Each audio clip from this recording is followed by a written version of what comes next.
Fat Boy and I are good, and Sierra over there. Hi. Hi. You need some lovers? You need some lovers, huh? You need some lovey bubbies, huh? No lovey bubby wobby wooby. Wooby dooby lovey bubby wooby dooby. You let me read? Okay, come on, come up here. I'm on the mend. I'm on the mend. Okay, stop. Stop. Let me read.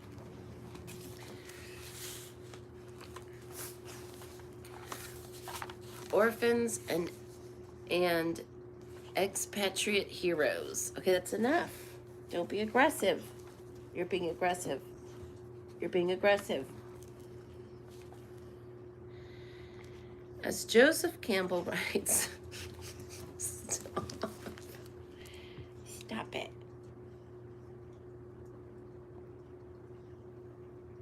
Stop it. You have eye boogies.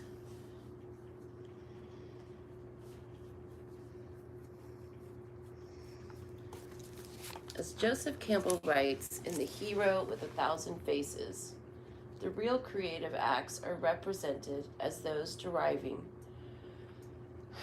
from some sort of dying to the world. The archetypal hero's journey described by Campbell, Sir James G. Frazer, The Golden Bough, and others always begins with the process of separation or alienation from the tribe. Boy, do I know that. Can you please get off my lap and let me read?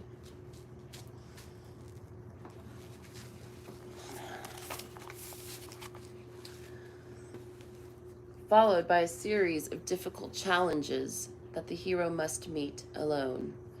The journey culminates in a descent into the abyss of self-doubt and a loss of faith in the divine, but then results in a vital transformation and a renewal of trust, which in turn leads to a revelation of some new knowledge, insight, or wisdom.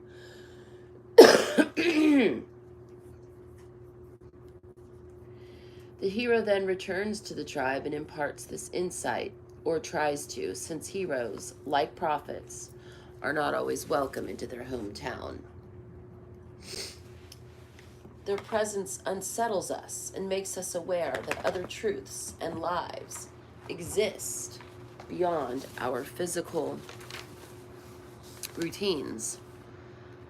Yet we fear the distribution that pursuing our divine potential would create. Not distribution, disruption. Yet we fear the disruption that pursuing our divine potential would create, even though our everyday comfort will be disrupted if it is standing in the way of our contract. When you become conscious of your contract as opposed to living in it in an unconscious way, you go through a painful process of severance, similar to the hero's journey, because you are no longer part of the tribal mind. For whoever will save his life shall lose it, Jesus said. You have broken away from the general mindset, and the group is likely to perceive your individuation like anything new or different from the status quo, a fundamental threat to its own unity. Ironically, as in the case of these great teachers, severance from one's personal tribe can lead to something beneficial to the survival of the universal human tribe. The great mystics, Abraham, Moses, the Buddha, Jesus, Muhammad, all shared a common fate of abandonment and separation from their tribe early in their mission, and this alienation or exclusion was essential to the completion of their contract. Abram left the ancient Sumerian city of Ur and set out for Canaan, then later was compelled by famine to make a sojourn in Egypt. Go from your country and your kindred and your father's house to the land that I will show you, the Lord told him. Another key figure in the Hebrew Bible, Moses, was an orphan who was forced to flee Egypt after killing an Egyptian in an act of rage. After God appeared to him in the burning bush, Moses begged not to be made the leader of the people, insisting that he had none of the requisite qualities. Jesus' own parentage was questioned by his neighbors, since Mary was pregnant when Joseph married her. As a perceived bastard, or mamzer, the child of a woman impregnated by someone outside the community, Jesus would have been without a voice in his local congregation. No bastard shall enter the assembly of the Lord, the Torah commands. When he returned to his hometown of Nazareth after his enlightenment to teach, Jesus was met with a cold reception by the contemptuous locals who said, "Isn't that the carpenter? Isn't that Mary's son and the brother of James, Joseph, Judas, and Simon? Aren't his sisters here with us?" But later, when Jesus was preaching and was informed that his blood family was listening outside, his response was, "Who are my mother and my brothers and my sisters?" Looking around at those sitting near him, he indicated that they were his family. Although many of the people of Israel followed Jesus and his teaching, the leaders of his own religious tradition for the most part rejected him and his message. His outsider status would mark Jesus throughout his public ministry. It marked contrast to the humble, shadowy origins of Jesus. The Buddha was in marked contrast to the humble, shadowy origins of Jesus. The Buddha was born into a wealthy and powerful family in the foothills of the Himalayas, and he remained at home. He would have probably become a tribal leader and a great warrior. Legends hold that on the birth of Siddhartha Gautama, the Buddha to be, an astrologer told his father, Sudhodana,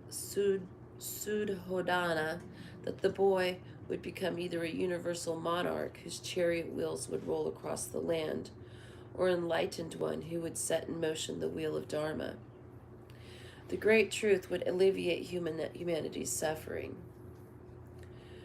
Sudhodana preferred the first possibility, but despite his best efforts, he could not keep his son from discovering the world of suffering and death outside of his opulent palace. Although married with an infant son, Siddhartha determined to leave behind home, family, inheritance, and tribe, and embark on a hero's journey in behalf of humanity. He became a voluntary orphan to search for truth and explore his inner self. Drawn to the saffron-robed figure of wandering monk who appeared serene amid the suffering of the world, Siddhartha shaved his head and went looking for a spiritual teacher. According to tradition, he studied with two of the leading meditation teachers of his day and practiced extreme asceticism with a small group of like-minded seekers. Yet in time, Siddhartha rejected both the conventional meditation and the asceticism of the forest monks, along with the established priestly religion of the Hindu Brahmins, once again orphaning himself in order to discover his own path. Like Jesus, he returned from his journey with something of great value to the tribe.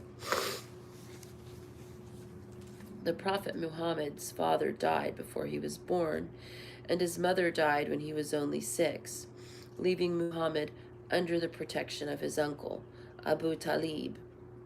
Although he was cared for, to be without parents in the tribal society of the 7th century Arabia left one vulnerable both financially and physically. Yet Muhammad drew on his reserves of inner strength and integrity to establish himself as a reliable caravan worker. He was entrusted with storing the possessions of other merchants and was given the nickname of Al-Amin, the trustworthy.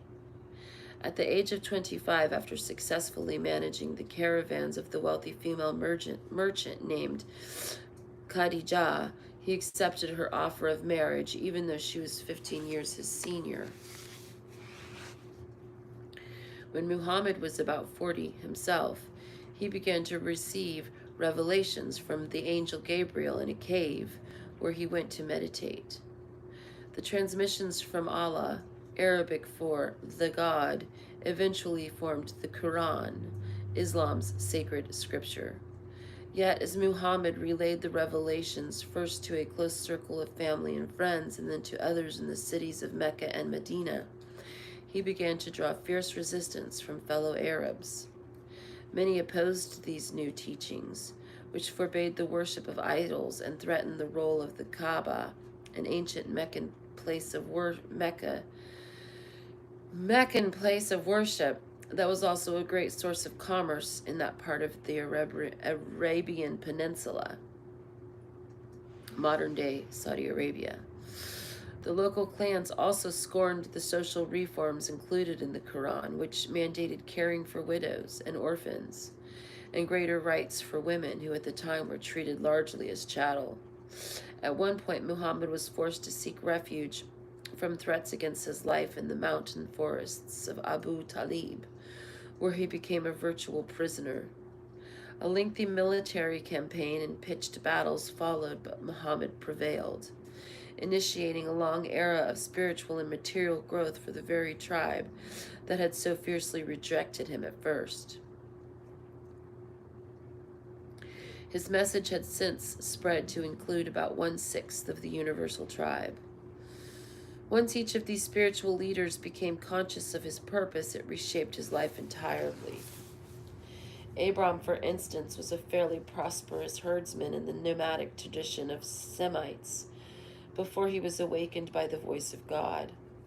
Moses, too, was apparently content tending the flock of his father-in-law Jethro before the same voice woke him up. Jesus toiled as a carpenter until the heavens spoke to him at the age of 30. The Buddha was 29 and a child of privilege when the inner call sounded. Muhammad was prosperous and 40. These men did not grow up knowing that they had a divine destiny. They had to learn their contracts. The Great Missions. Even after Abraham, Jesus, and Muhammad were given their specific missions to fulfill, they still often challenged their agreements and the heavens. They struggled to accomplish tasks at the direction of the divine, but they were not told the reasons why they had to do what they had been commanded. Given how uncertain they were, even with direct intervention and guidance, you need to accept that only through acting to uncover your contract will it be revealed to you. Because the Master's biographies are filled with stories of miracles, apparitions, profound interactions with the divine, or near superhuman accomplishments of self-discipline, love, and will, and not of the details of their daily lives, we do not know how they sustained their faith in between divine communications. It is possible that during the ordinary days and weeks of their lives, they questioned even more relentlessly and insistently whether they were doing exactly what was expected of them. They may have even questioned their own identity. Jesus once asked Peter, "Whom do men say that I am?" It seems less likely that he asked this because he was curious about whether his divinity was being duly recognized than because he sought further validation that he was on the right path. Our own process of learning our sacred contract is unlikely to parallel the experience of these extraordinary leaders, of course. We are not likely to have profound mystical experiences or direct contact with the divine. Yet we can still learn to recognize the basic outlines of the unfolding of our contracts through our Master's stories. The first sacred contract I'm going to read about tomorrow. And let's read an archetype. Where did we leave off? Oh.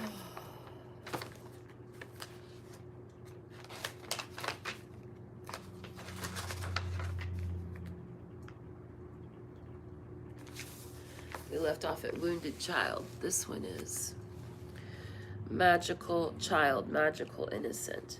The magical child represents the part of us that is both enchanted and enchanting to others. It sees the potential for sacred beauty in all things, exemplified by Tiny Tim in Dickens' A Christmas Carol, and by Anne Frank, who wrote in her diary that in spite of all the horrors surrounding her family while hiding from the Nazis in an attic in Amsterdam, she still believed that humanity was basically good. Her insights, offered at a time when most people were collapsing under the weight of the war and persecution, continue to inspire people to seek out the wondrous side of life, even in crisis. One might assume, from the name, that this archetype refers to only the delightful qualities of children, but as demonstrated by Anne Frank and Tiny Tim, it also embodies qualities of wisdom and courage in the face of difficult circumstances. Baudelaire wrote that genius in childhood recaptured, and in the sense that the magical child is something of a genius too. The magic child is gifted with the power of imagination and belief that everything is possible. The shadow energy of the magical child manifests as the absence of possibility of miracles and the transformation of evil to good. Attitudes of pessimism and depression, particularly when exploring dreams, often emerge from an injured magical child whose dreams were, once upon a time, thought foolish by cynical adults. The shadow may also manifest as a belief that energy and action are not required, allowing one to retreat into fantasy. Films: Drew Barrymore in E.T., Margaret O'Brien in Meet Me in St. Louis, George Dufresne in Ma Vie en Rose, Shirley Temple in Heidi, and Wee Willie Winkie. Fiction: The Little Prince by Antoine de Saint-Exupéry, Pippi Longstocking by Astrid Lindgren, Alice's Adventures in Wonderland and Through the Looking Glass, and What Alice Found There by Lewis Carroll. Religion and myth: Merlin in Arthurian legend, the child without a father, who was about to be sacrificed when he saved himself by displaying magic greater than the king's sorcerers. That's it for today.